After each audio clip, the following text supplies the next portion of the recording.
ever-increasing self-confidence lead to the eventual downfall of humanity? I'm not a very confident person. And you guys know this, who follow this channel. How many times have I told you about a situation and you replied in the comments section saying about what I should have done? And I've even wanted to have a t-shirt printed that says, "Be more like Mr. Floyd." But we're all told every day through self-help books or TV or music or film, we should all be more confident, more able to just go into the world and express your opinion and not have things get you down. The aim is, through increasing personal self-confidence, to lead a happier life. It's simple, isn't it? It's simple. I'd like to propose a counter-argument. I think the world would be a happier place if everyone had as little self-confidence as me. That's what we should be aiming for. Not like that, but like that. I recently went to Athens in Greece. And the airport there is a good, I'm not quite sure exactly how many, but it's a good sort of 20 miles away from Athens city itself. So you come out of the airport and you have to go to the metro to get the train to the city. And I get to the platform and there's a quarter of an hour or so to wait. And I'm trying to talk to the person who I'm with, but I'm getting distracted because there's this alarm going. I can't tell where it's coming from, but there's an alarm going. And it's going on. And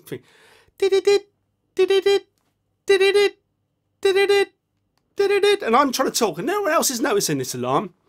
The person I'm with is just talking to me, but I don't know whether it's because it's similar to the alarm that wakes me up every morning. You know, everyone's got a sound that they hear that kind of fills them with dread.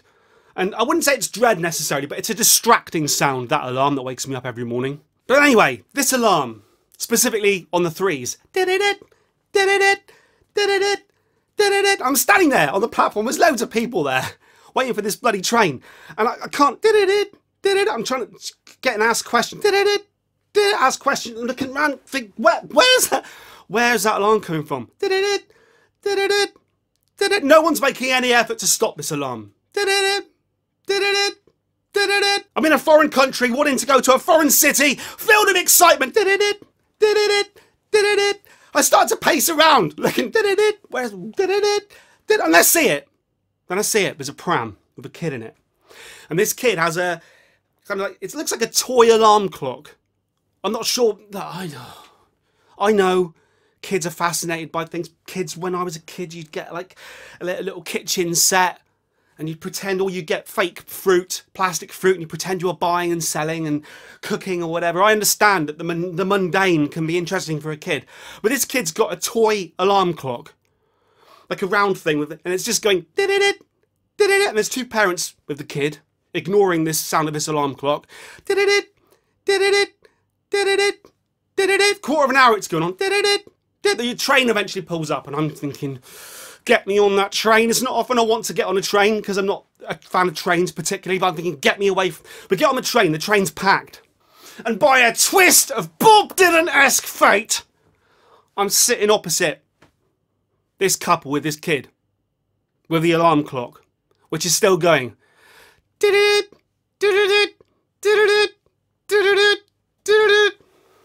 Now, my point here being, right, there is a level of self-confidence that the parents have here.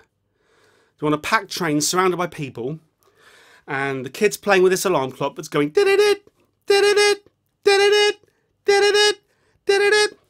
and they're different to me, right? They're so confident in themselves and their lives and their family and their interactions and whatever, that they're happy for this sound to continue because it's the toy that their child is playing with. And all I'm thinking is, if that was my kid, I'd be turning the alarm clock off. I'd be turning it off. And to give the parents a smidgen of credit, after about 5 minutes of this is a long journey, this is like an hour train journey, right? Eventually, the girl, and I don't really know what they look like particularly, so I'm trying to avoid eye contact. I'm looking this way, they're over there, and I can I'm thinking, don't look over there, Mercurial number 6, just look this way. It's like a bad Aerosmith song. Look this way! I think, when I sort of glance across, I think at one point the mother, I'm assuming it's the mother, picks this alarm clock thing up, and I think she does try and stop it. She can't stop it, so she just hands it back to the kid. Now I'm thinking at this point, if it was my kid, I would now take that alarm clock, put it on the floor, and stamp on it! And swan, shut up! Or I'd chuck it out the train window. Or I might apologise to the people. I might say, sorry everybody, sorry, this is really irritating, I know. This is really, but I can't stop it, I'm really, really sorry. But no! She just hands it back to the kid. She doesn't look that fussed. I think it was annoying her slightly. She didn't care about anybody else.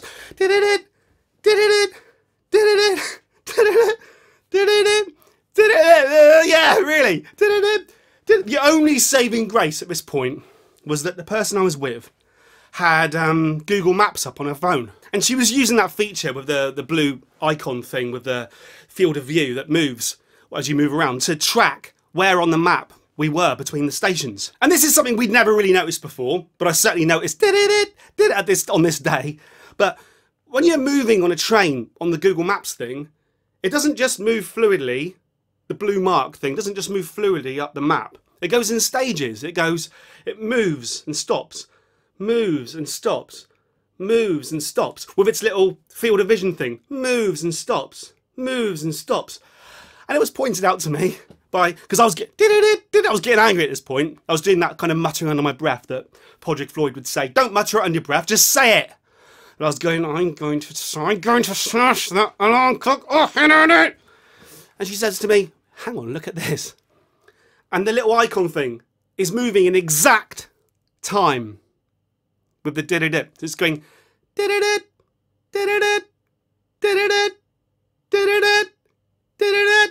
And honest to God, this is not a lie. It stays in sync, in exact sync with that alarm for the entire journey. And this is the point where I say, this is impossible. You could never have an icon on a Google map moving and sync it exactly. Anyone who does music production or video production, the syncing of audio and visual will know that it's impossible to get any sound to sync up over a long period of time. Vocals with the visuals, when I'm doing these videos, all the time the audio is wandering out of sync with the video and I have to correct it. All these hours I put in which you never notice. But the entire journey, that was a saving grace. Sometimes you have to make good out of bad. But I wished to the multiple gods, Zeus, Athena, whatever, on Olympus, I wished to those gods that this couple and their child, I mean, I don't know, I can't ascribe the self-confidence to the child necessarily, although the child's going to grow up to be a brat, but I just wished that these parents were more like me. I wish they didn't have that self-confidence, that self-belief, but it's that's absolutely fine. It's fine. They were going about their everyday business, they're having a chat, having a smile, having a joke. Looking around the train. No one else was doing the muttering under their breath thing like I was. Everyone was just getting on their own. It seemed like I was the only person who was getting irritated by this bloody... I just wish we live in a society where everyone is being told to be more self-confident, to take strides, ever-increasing strides through their life. Well, I want people to be more fearful. I want people to be more like me. I want people to go, oh my God, I've got to stop that alarm sound. This is really, oh dear, oh my God. Sit on it.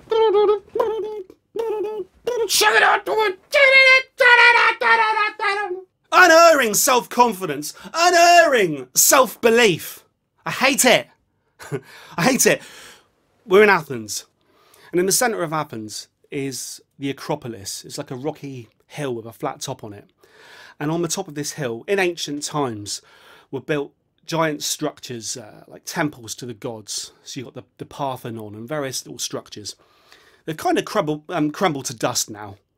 But they're still the biggest tourist attraction in Athens. So we have to go up to the top of the Acropolis to look at the Parthenon. And we're wandering through Athens. And we get there. It's there. You can't miss this thing. It's a great big rocky outcrop. And we think, well, let's just go to the top of it. So we walk through a little village that's built on the side of the Acropolis. Like lots of those little twisty, turny alleyways through little quaint little houses. And we get to a point where I'm thinking I'd rather just walk round the Acropolis and find a proper entrance. But no, I'm being guided up this hill. And there's a little sign written on cardboard saying Acropolis this way, stuck to the side of a house. And I think this is dodgy, but we're here. What can go wrong? So we go up this pathway, graffiti ever present, towards this, one of the most historical sites in the world. And I see this gang of youths. Now I'm thinking, if I was back home, I'd be intimidated by these youths. I don't know what Athens youths are like. As it turns out, they kind of step out of the way and they were perfectly nice. We walked past them. They were laughing. We walked past them. We turn a corner. And it's a very confined pathway. It's only sort of 2 persons wide. And I'm walking with a person with me. And in front of us, there's an Athens teenager. Actually, he's pretty more like in his 20s, to be fair. And he's taking a piss. It's a bright, sunny day. The sun is gleaming off the white stone of the Acropolis right next to us. I haven't got my sunglasses because I chose not to take them to Athens. And the sun's gleaming off this way. There's a bloke taking a piss there. And I said it as well. As we turned the corner and the bloke's taking a piss, I said, oh look, a bloke taking a piss. The thing was, I don't know what you like in this situation, but I couldn't help but just, he's taking a piss. Fine. I couldn't help but look down and there was his helmet on display, his bell end. and honestly, no word of a lie, the sun was gleaming off his bell end just as brightly as it was off the Acropolis. So I was blinded from this direction and I was blinded upwards from this direction. Bloke taking a piss. He didn't stop. He didn't turn slightly away. He knew his helmet, his bell end was on display. He just smiled and carried on pissing. And I walked past, having said, oh look, it's a bloke taking a piss. Supreme self-confidence. I wish people didn't have it. I wish people didn't have that self-confidence. Am I envious? This is probably a video about envy. I am envy in this story, maybe. But supreme self-confidence. I hate it. People should be more like me. So we walk a few steps further, and at this point I'm starting to grumble now. I'm saying, yeah, brilliant. I love walking up through graffitied alleyways on the side of a supposed historical monument, looking at a bloke taking a piss. We turn another corner, and there's a bloke sitting on the side, the same little village setup, sitting on the side of this path, and he's got a fire raging in like an oil drum thing. It's a hot day. This is about midday. The sun's gleaming. And he's sitting there next to this fire. And here we go. We've got to pass him. He's probably perfectly nice. So as we're passing him, he shouts something out. I don't know what it is. And I say to the person next to me, I say, what's this person saying? And she says, oh, he's saying good morning in Greek. Yes, I'm that person. I go to a foreign country and they always say you should learn a couple of the words. At least learn please, thank you, or good morning or whatever. No, didn't learn any of it. So anyway, he's saying good morning. I think, yeah, fine. So I say, good morning. And he says it again. He shouts it. He says, and he says whatever the word is and then says, good morning, ba-da-da, good morning, ba-da-da. And I think, oh, he wants me to repeat good morning in Greek. He wants to hear me as a tourist saying the words of his language. He's not happy that I've probably come here with no knowledge of Greek at all. He's sitting on the side of one of the biggest tourist attractions in the world.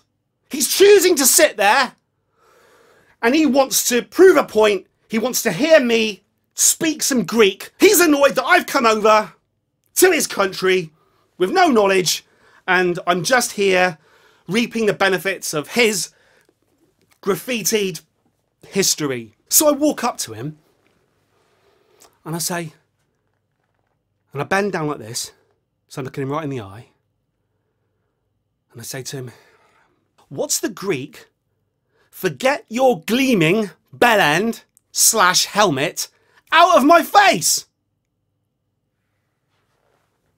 And then I turn my back and walk away, feeling really proud. I mean, that didn't happen. I didn't do that. I didn't do that. What I actually did was I repeated whatever he said good morning was, and then I walked off chuntering. But it's that supreme self-confidence.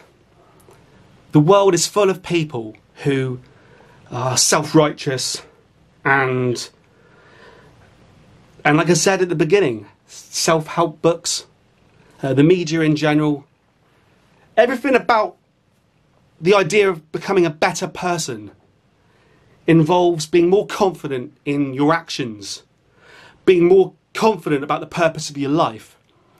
And this is supposed to be making society and humanity a better place. And I think self-confidence is causing humanity to crumble into dust, just like the Parthenon on the top of the Acropolis in Athens, in Greece. And I think everyone should be more like me. That's your lesson for today. Everyone should be more like me.